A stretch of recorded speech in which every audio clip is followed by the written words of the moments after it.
Hello friends, आज फिर से आप लोग का इस स्मार्ट सीटेट यूट्यूब चैनल में स्वागत है। तो मेरे भाई, हम लोग लगे हुए हैं सीटेट दिसंबर 2024 की तैयारी में और परीक्षा के शेष 5 से 7 दिन रह गए हैं। तो मेरे भाई, इस वीडियो में हम लोग कुछ हिंदी सेक्शन की बात करेंगे। तो बिना समय गवाए हम लोग मुद्दा की बात करते हैं और देखते हैं कि आज के इस वीडियो में हम आपके लिए लेके क्या आए हैं। तो सबसे पहला क्वेश्चन मेरे दोस्त कहता है, निम्नलिखित में से किस शिक्षण शास्त्र के अर्थ है कि बच्चों के अनुभव उनकी बात तथा उनके सक्रिय भागीदारिता को प्रमुखता देनी है। इस प्रकार के शिक्षण शास्त्र के लिए बच्चों के मनोवैज्ञानिक विकास तथा रुचि को ध्यान में रखकर अधिगम की योजना बनानी चाहिए। मतलब कह रहा है बच्चों के अनुभव उनकी बात। तो हम लोग जानते हैं कि एनसीएफ कहता, राष्ट्रीय शिक्षा नीति कहता, मनोविज्ञान कहता कि बच्चों के सारी चीजों की प्रमुखता देनी चाहिए। तो वो होता है बाल केंद्रित। क्या होता है मेरे भाई? तो बाल केंद्रित। विकल्प नंबर बी हम लोगों का आंसर हो जाएगा। शिक्षार्थी भी हो सकता है, लेकिन बाल केंद्रित आपका आंसर होगा। शिक्षक केंद्रित विस्तारवादी नहीं होगा। विकल्प नंबर बी हम लोगों का आंसर। कह रहा है मेरे दोस्त, समालोचनात्मक शिक्षण शास्त्र दृढ़ता से किस बात में विश्वास करता है? समालोचनात्मक और आलोचनात्मक का मतलब होता है कि बच्चों को आलोचना मतलब भाषा विकास में बेहतर करना। बच्चे विद्यालय के बाहर जो कुछ भी सीखते हैं वह अप्रासंगिक है, कदापि नहीं। बच्चे विद्यालय में जो सीखते हैं वह भी बेहतर है। शिक्षार्थी के अनुभव तथा दृष्टिकोण को महत्वपूर्ण देना, एकदम सही है। शिक्षक को सदैव कक्षा में निर्देश आगे करना, नहीं। शिक्षक को मार्गदर्शक की भूमिका में रहनी चाहिए। शिक्षार्थी को स्वतंत्र रूप से तर्क करने की आवश्यकता नहीं है। तो गलत है। आपका आंसर मेरे दोस्त क्या हो जाएगा? बी नंबर हम लोगों का आंसर हो जाएगा। क्लियर? यदि शिक्षक नया पाठ पढ़ाने से पहले विद्यार्थी को मनोरंजन से जुड़ी गतिविधि को में संलग्न करता है तो क्या उद्देश्य होगा? मतलब क्या, आप नए चीज को पढ़ाने से पहले आप बच्चों के मनोरंजन की गतिविधि करवाते हैं तो इसका मूल उद्देश्य क्या है? विद्यार्थी को ध्यान हटाना, पाठ आरंभ करने से पूर्व विद्यार्थी को अनुशासन में करना, कार्यभार को कम करना, विद्यार्थी में प्रोत्साहन और उत्साह का संचार करना। मतलब मेरे दोस्त क्या, पहले आप बच्चों के व्यवहारिक गतिविधि को जानने का प्रयास इसीलिए करते हैं कि उसको प्रोत्साहन मिले और उत्साह का संचार हो। विकल्प नंबर डी हम लोगों का आंसर होगा। मनुष्य अनुभव के माध्यम से भाषा ठीक उसी प्रकार से सीखता है। अनुभव के माध्यम से उसी प्रकार सीखता है जिस तरह से अन्य कौशल सीखता है या किस विचारक के सिद्धांत की ओर संकेत करता है। तो यह बाबू कहा है स्किनर। कौन कहा है? स्किनर। विकल्प नंबर डी हम लोगों का आंसर। रचनावादी कक्षा में शिक्षार्थी किस प्रकार से कार्य करते हैं?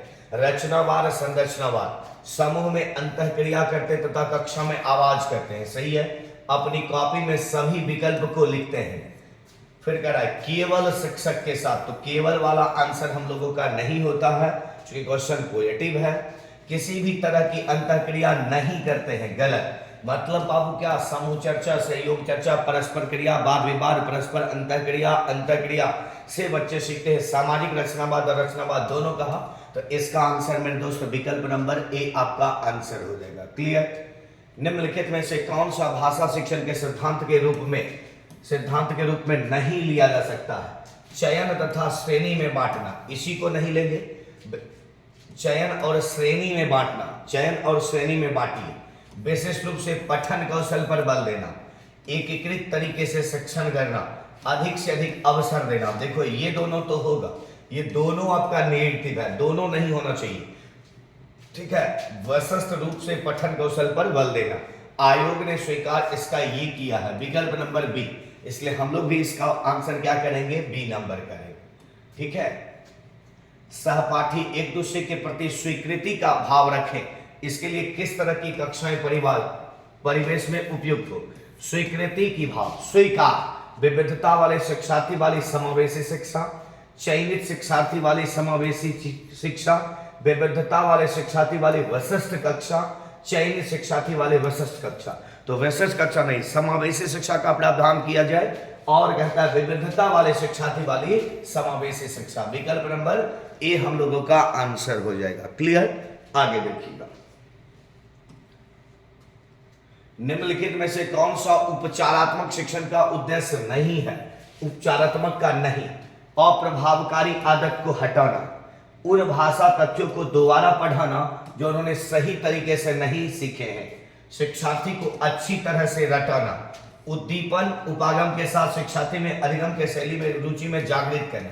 तो देखो, उपचार निदान के बाद किया जाता है, तो अप्रभावकारी आदत को हटाना सही है कि बच्चों में जो खामी है उसे दूर करने के लिए।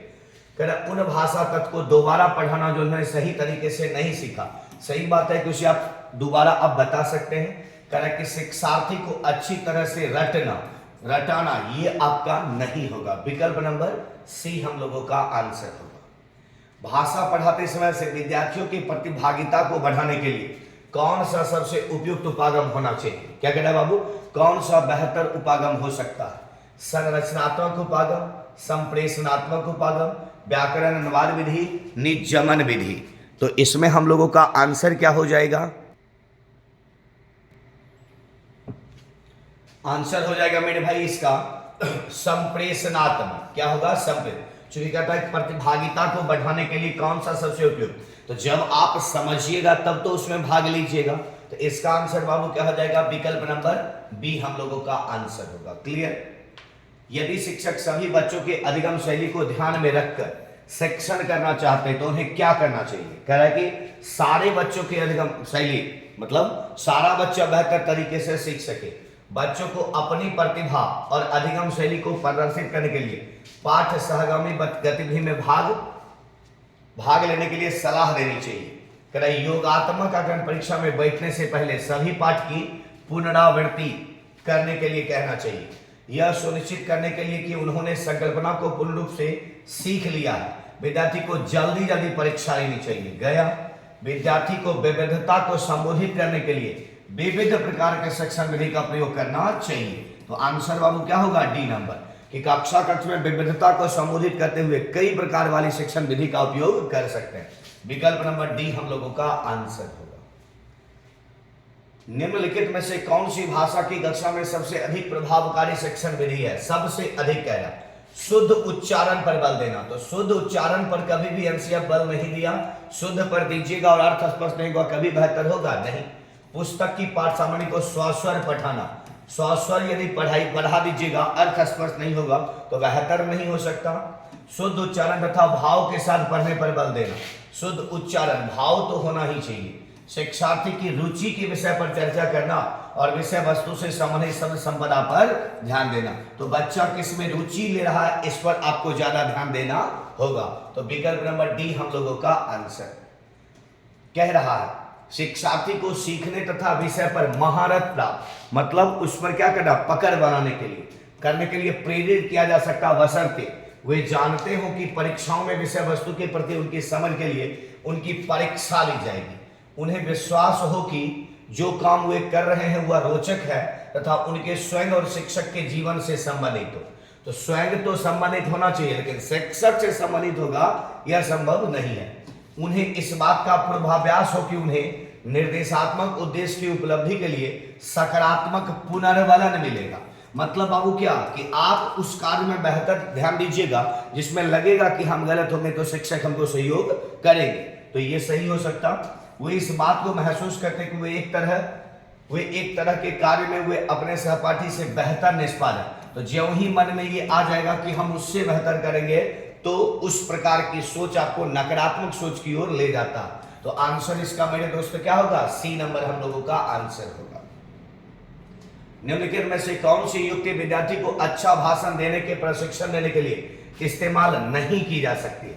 शुद्ध उच्चारण का प्रदर्शन करके दिखाना, जिह्वा तथा होठ को सही स्थिति का अभ्यास। देखो, शुद्ध उच्चारण यहां कह रहा है क्या? अच्छा भाषण देना।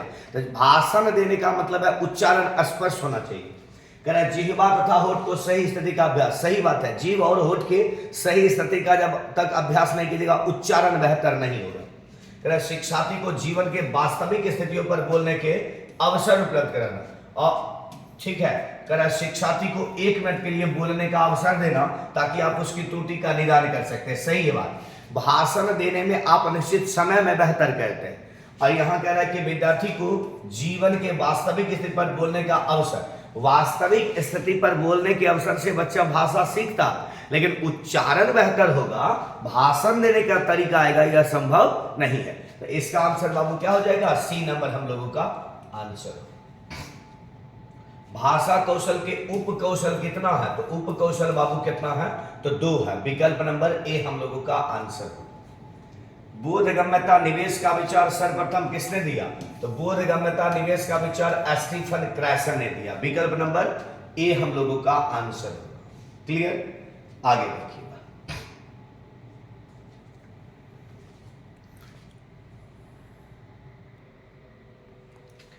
कह रहा है मेरे भाई, आपने अभी हाल ही में एक नए शब्द का प्रयोग किया।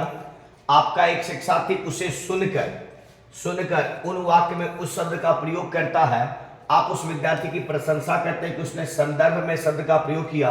यह भाषा अर्जन युक्ति सर्वाधिक रूप से निरूपण करती है। देखिएगा, आप प्रयोग किया और कोई सुनकर इसको प्रयोग कर दिया, तो जरूर वो सुना और प्रयोग किया तो अनुकरण किया, और ये अर्जन का स्वरूप होता है। मतलब क्या? पड़ोस में आपने उसे बोला और किसी भी भाषा का अर्जन कर सकते हैं। स्किनर बोला है, अनुकरण से बच्चा सीखता है, ये भी स्किनर बोला। तो यह सिद्धांत किससे संबंधित है? तो स्किनर के सीखने के सिद्धांत से। विकल्प नंबर ए हम लोगों का आंसर होगा। लिखना सीखने के लिए नीचे दिए गए चरणों को विशिष्ट शिक्षा शास्त्रीय क्रम को प्रस्तुतिकरण हेतु क्रम से लगाइए। ठीक है, कह रहा है क्या? शिक्षार्थी से ए से 4 और ए से एल अक्षर एवं अंक लिखने के लिए कह रहे। सही बात है कि 1 से 4 भी क्रम है और ए से एल तक भी क्रम के रूप में लिखना कहता है। शिक्षार्थी से ओ से 8 और बी से क्यू अक्षर एवं अंक लिखने के लिए कहना है, ये भी सही है। ए के बाद बी आएगा और 1 से 4 और उसके बाद 0 से 8, ये भी सीरीज होगा। शिक्षार्थी को सस्वर पठन करने और कोई भी अक्षर अंक लिखने के लिए कह सकते हैं। सही बात है कि जब लेटर की बात करेगा उसके बाद हम लोग सस्वर पठन करेंगे और बच्चा फिर अंक बोलवाएंगे। तो इसका उत्तर होगा 1 2 3, ये एकदम सरल में ही लगा हुआ है। ठीक है। शब्द दीवार शब्दों का समूह है जिसे कक्षा कक्ष की दीवार पर आकार के अक्षर में लिखा अथवा पेंट किया जाता है, वह साफ साफ नजर आ सके। निम्नलिखित में से कौन सी साक्षरता संप्रदाय या कौशल इस शब्द दीवार का उपयोग से पढ़ने के लिए सर्वाधिक उपयुक्त है? देखो, दीवार शब्दों का समूह है जिसे कक्षा कक्ष में दीवार पर बड़े आकार अक्षर में लिखा गया। तो जब कोई बड़ा अक्षर में लिखा जाता है तो स्वाभाविक रूप से शब्द को पहचानने पर जोर देता है, शब्द को याद करने पर जोर देता है। तो मेरे भाई, इससे हम लोग क्या सीखते हैं? तो इससे हम मूल शब्दों की समझना, संरचित कहानी नहीं सीखेंगे, कठिन शब्द का उच्चारण नहीं सीखते हैं, संदर्भ को सीखते हैं, अक्षर की बनावट नहीं, मूल शब्द की समझ करते हैं। विकल्प नंबर डी हम लोगों का आंसर होगा। क्लियर? डैश पठन का सार तत्व है। तो हम सब लोग जानते हैं कि अर्थ जो होता है पठन का सार तत्व होता है। विकल्प नंबर बी हम लोगों का आंसर। सुश्री ग्रेस अपने शिक्षार्थी को पॉडकास्ट सुनने और कहानी को आरेख के रूप में प्रस्तुत करने के लिए कहती है। यह गतिविधि शिक्षार्थी के उनके संवर्धन के लिए सबसे कम अवसर प्रदान करता है। क्या कह रहा है बाबू? सबसे कम। तो पॉडकास्ट मतलब ऑडियो टाइप का यदि हम लोग को सुना जाता है और आरेख के रूप में प्रस्तुत करने के लिए कहा जाता है, तो यह गतिविधि सुनने के बाद आप यदि उस पर अपनी गतिविधि देते तो ये इसको कहते हैं बाबू कल्पना। क्या कहते हैं? कल्पना। इसका आंसर क्या हो जाएगा? कल्पना शक्ति। विकल्प नंबर ए हम लोगों का आंसर होगा। निम्नलिखित में से कौन सा शिक्षार्थियों के संक्षेपण में शिक्षण में सर्वाधिक उपयुक्त है? तो देखो, संक्षेपण मतलब ऑल ओवर को कम करके लिखना, 1/3 संक्षेपण को कहते हैं। तो जब कम करके लिखते हैं तो उसको कहते हैं सरसक निकालना, और इसी को कहते हैं बाबू सारांश भी। क्या कहते हैं? सारांश भी। और इसको कहते हैं बाबू सरसरी पठन। कौन पठन कहते हैं? सरसरी पठन। तो विकल्प नंबर ए हम लोगों का आंसर होगा। कविता पढ़ने के उपरांत निम्नलिखित में से कौन सा प्रश्न शिक्षार्थी द्वारा अनुमान लगाने को सर्वाधिक रूप से शामिल करता है? कह रहा अनुमान लगाने को कह रहा। तो क्या कवि द्वारा कविता का दिया गया शीर्षक संगत है? एकदम हो सकता है। कह रहा कविता में बिंब का चयन कीजिए और उसे एक वाक्य में प्रयोग कीजिए। तो बिंब। फिर कह रहा आपको कविता के बारे में सबसे ज्यादा क्या पसंद आया, उसके बारे में क्या संक्षिप्त है टिप्पणी लिखिए। टिप्पणी लिखिए। कह रहा है कि कविता के अनुसार छोटे लड़के को जंगल कैसे दिखा। तो सबसे ज्यादा अनुमान लगाने का घटक क्या है? ए। कविता का दिया गया सरसक संगत है या नहीं, सरसक उचित है या नहीं, तो यह आपका अनुमान लगाना सबसे बेहतर होगा।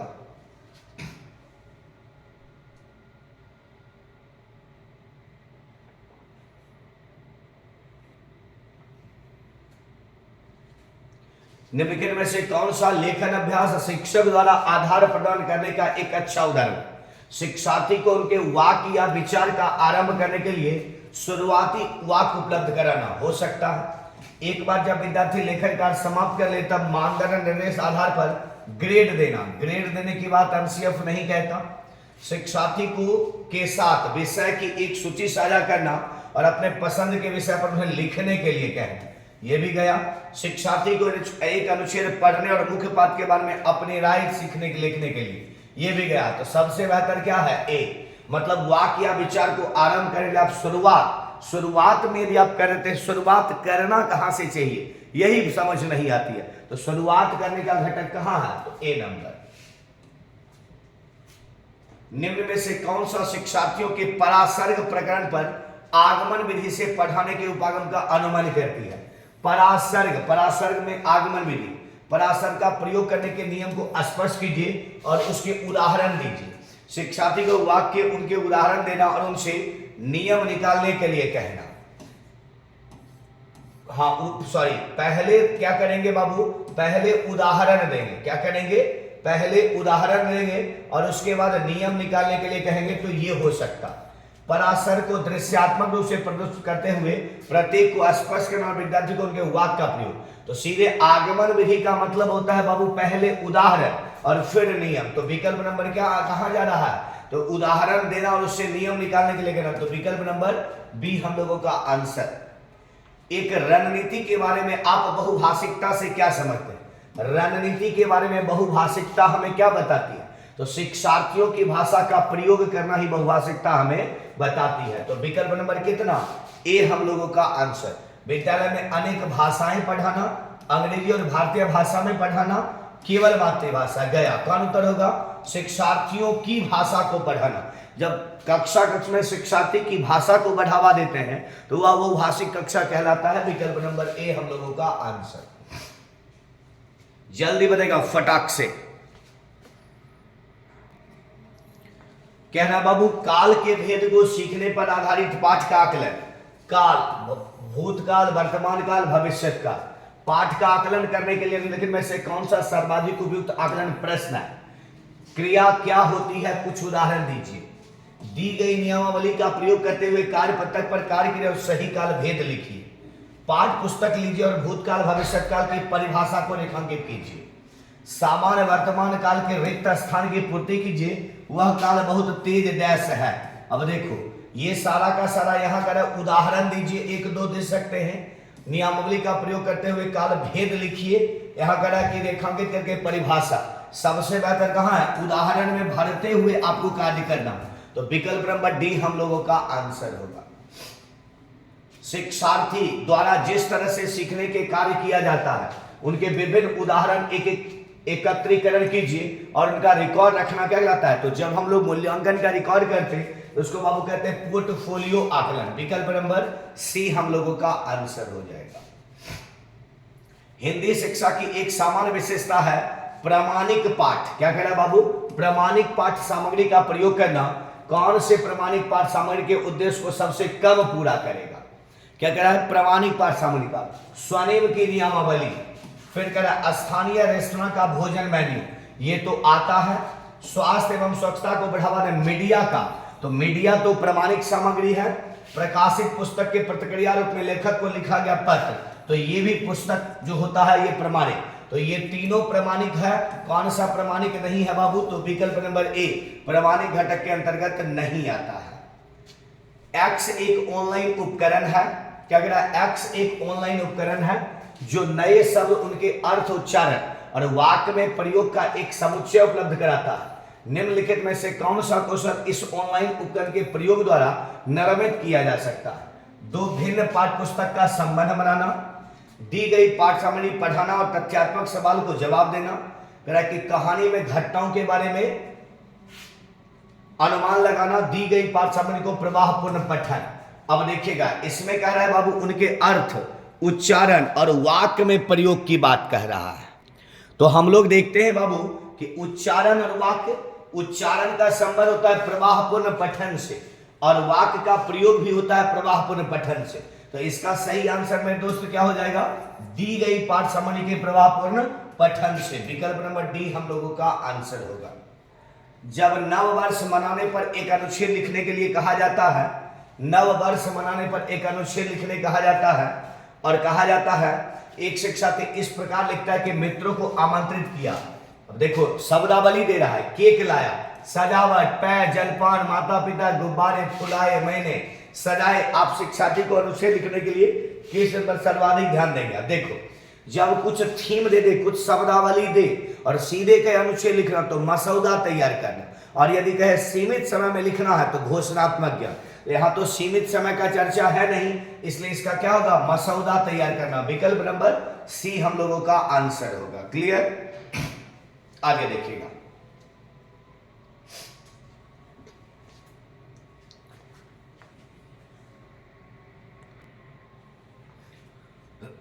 कह रहा मेरे भाई निम्नलिखित में से कौन सा क्षेत्रीय भाषा को परिभाषित करता है। कह रहा क्षेत्रीय भाषा, तो किसी क्षेत्र की भाषा, क्षेत्र में भाषा की वाक विशेषता एकदम होगा।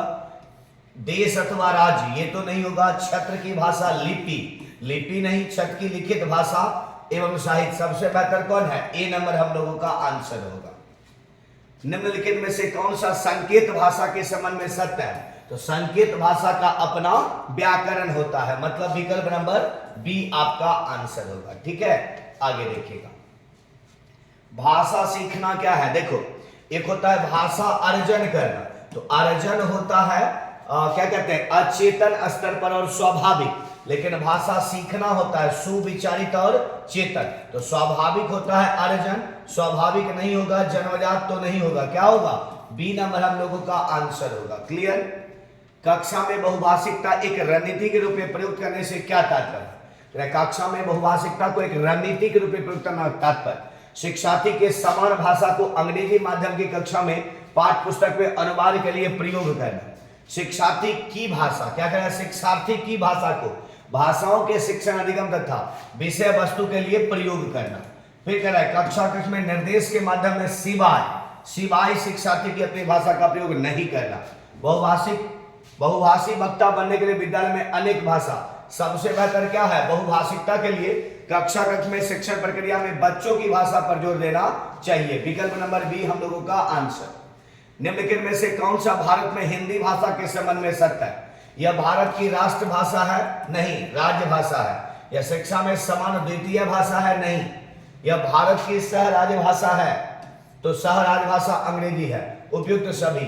अब देखो ये क्वेश्चन आयोग जब पूछा था तो ये स्टार सबको नंबर दिया था, ये क्वेश्चन को ही डिलीट कर दिया गया था, तो क्वेश्चन गलत है।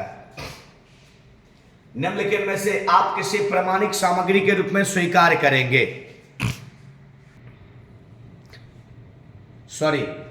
स्वीकार नहीं करेंगे, कह रहा है, क्या कह रहा है, स्वीकार नहीं करेंगे। पत्रकारिता से एक कार्टून, पत्र से यदि कार्टून लेते हैं तो यह प्रमाणिक है। समाचार पत्र तो प्रमाणिक है। पाठ्य पुस्तक लेखक द्वारा कोविड-19 पर लिखा निबंध, प्रसिद्ध लेखक प्रेमचंद द्वारा लिखी कविता, यह भी होगा। कौन सा नहीं होगा बाबू, विकल्प नंबर सी हम लोगों का आंसर होगा। कक्षा 8 के शिक्षक अपने शिक्षार्थी को पाठ पढ़ने के अनुवर्ती कार्य करने के क्रम में कहानी की घटना तथा विचार को लिखने के लिए कहती है। यह क्या कर रही है, अपने शिक्षार्थी को उप विषय के निर्माण के लिए कह रही है, अपने शिक्षार्थी को कहानी को दोबारा पढ़ने के लिए कह रही है, उनके लेखन कौशल, क्या कर रही है, उनके लेखन कौशल का पुनर्वलन दे रही है, उनके कौशल को याद करने को बढ़ावा दे रही है,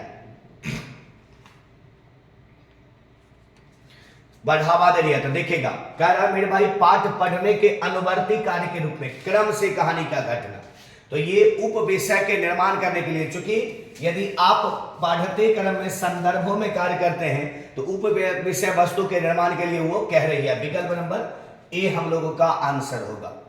निम्नलिखित कथन में से कौन सा भाषा की कक्षा में साहित्यिक पाठ सामग्री के शिक्षण के संबंध में सत्य नहीं है, कह रहा है क्वेश्चन निगेटिव, साहित्यिक पाठ्यसामग्री का प्रयोग व्याकरण शिक्षण के लिए किया जाना चाहिए। तो साहित्य का प्रयोग केवल व्याकरण के लिए करते हैं। साहित्यिक पाठ्यसामग्री सराहना, आनंद तथा मजे के लिए होती है, एकदम होती है। साहित्यिक पाठ्यसामग्री समालोचनात्मक चिंतन का विकास करती है। साहित्यिक पाठ्यसामग्री आलोचनात्मक चिंतन का विकास करेगा। तो कौन सा क्वेश्चन बाबू निगेटिव है? तो विकल्प नंबर ए हम लोगों का आंसर होगा। कह रहा रवीन समाचार पत्र में एक लेख पढ़ता है जिससे वह अगले दिन अपने समूह में उस पाठ्य वस्तु का संपूर्ण विचार, जब कोई अनुच्छेद पढ़ते हैं उसके संपूर्ण विचार, सारांश या शीर्षक देने की बात करते हैं, तो इसको बाबू कौन पठन कहते हैं? तो इसको कहते हैं सरसरी पठन। विकल्प नंबर डी हम लोगों का आंसर हो जाएगा। पढ़ते समय वह शब्द पहचानती है, क्या कह रही है? पढ़ते समय वह शब्द पहचानती है किंतु स्वयं उसे प्रयोग करने में समर्थ नहीं है। कौन शब्दावली कहलाता? तो निष्क्रिय, जो आप सीखते समय तो सीख जाते हैं लेकिन प्रयोग करते समय प्रयोग नहीं करते, जिसको क्या कहते हैं? निष्क्रिय शब्दावली। विकल्प नंबर बी हम लोगों का आंसर होगा। आधारभूत अंतःव्यक्तिक संप्रेषण, आधारभूत का मतलब होता है बाबू BICS, क्या कहते हैं? BICS, और एक स्तर ऊपर औपचारिक को कहते हैं CALP। आधारभूत का मतलब होता है जो हम लोग वर्तमान में बाबू क्या करते हैं? अपने दोस्त के साथ फोन पर अनौपचारिक रूप से बात करते हैं। तो कह रहा है कि भाषा के वर्तमान प्रयोग करते हैं, सही है। उच्च स्तरीय, ये तो CALP होगा। अमूर्त विचार भी CLP, विषय पर वैज्ञानिक शोध का प्रतिवेदन, ये भी क्या होगा? CLP। बेहतर आंसर कौन? ए नंबर हम लोगों का आंसर होगा। कौन सा लेखन उपागम शिक्षार्थी के लेखन सिखाने के लिए लेखन के विभिन्न स्तर से गुजरने की बात करता है? क्या किस प्रकार करता है? स्तर। तो विभिन्न प्रकरणों से गुजरता है, जिसको कहते हैं लेखन की प्रक्रिया का उपागम। विकल्प नंबर बी हम लोगों का आंसर होगा। अरुण और राहुल शिक्षक अपनी व्याकरण की कक्षा में पहले बिंदु, वाच और काल का परिचय देते हैं और यह समझाते हैं कि नियम किस तरह बनते हैं और किस तरह संदर्भ का प्रयोग करते हैं। इसके उपरांत वे शिक्षार्थी की भाषा मदों के अभ्यास के लिए बहुत सारे कार्य देते हैं। व्याकरण सीखने सिखाने की यह प्रक्रिया क्या कहलाती है? तो देखिएगा क्या कह रहा है बाबू, किसी भी प्रकार की चीज देकर और तब उस पर कार्य कर बना, क्या कहलाता है? घोषणात्मक ज्ञान। क्या कह रहा है? घोषणात्मक ज्ञान। विकल्प नंबर डी हम लोगों का आंसर होगा। निम्नलिखित में से कौन सी भाषा सीखने के लिए निवेश आधारित कार्य? निवेश का मतलब भाषा आगे बढ़ाने के लिए। तो निवेश हम लोग कब करते हैं? जब ज्यादा पढ़ते हैं तब, ज्यादा शब्दावली का प्रयोग करते हैं तब। तो शिक्षार्थी 5 के समूह में कहानी पढ़ता, ये भी निवेश होगा। शिक्षार्थी एक कार्यक्रम में अभिनय की जाने वाली लघु नाटिका के लिए संवाद लिखती है, कदापि नहीं। शिक्षार्थी जलवायु परिवर्तन के मुद्दों पर भूमिका निर्वाह का अभिनय करती है, ये भी नहीं। शिक्षार्थी सुनी हुई वार्ता के विचार पर समझने के लिए प्रश्न पूछते हैं, ये भी नहीं। सबसे बेहतर कौन होगा बाबू? ए नंबर हम लोगों का आंसर होगा। निम्नलिखित में से कौन सी भाषा शिक्षा की संकल्पना नहीं है? क्या कह रहा है बाबू? भाषा शिक्षा की संकल्पना नहीं। व्याकरण अनुवाद विधि सीखा जाता है। कह रहा है कि प्रथम भाषा का हस्तक्षेप, तो भाषा सीखने में प्रथम भाषा का हस्तक्षेप होता है। त्रुटि की शुद्धि होती है। ध्वनि के तरंग की लंबाई इससे कोई संबंधित नहीं है। तो आज मेरे भाई इस 45 क्वेश्चन की ही बात इस वीडियो में किए हैं। शेष की चर्चा हम लोग अगले वीडियो में करेंगे। तो मेरे भाई जाते जाते वही बात, यदि आप नए हैं और आपको लग रहा है कि इससे आपको फायदा होने वाला है, यदि आप अभी तक नहीं किए हैं तो चैनल को सब्सक्राइब करें, लाइक करें और दोस्तों में शेयर भी जबरदस्त करें। तो फिर बहुत जल्द मिलते हैं अगले वीडियो के साथ। तब तक के लिए धन्यवाद।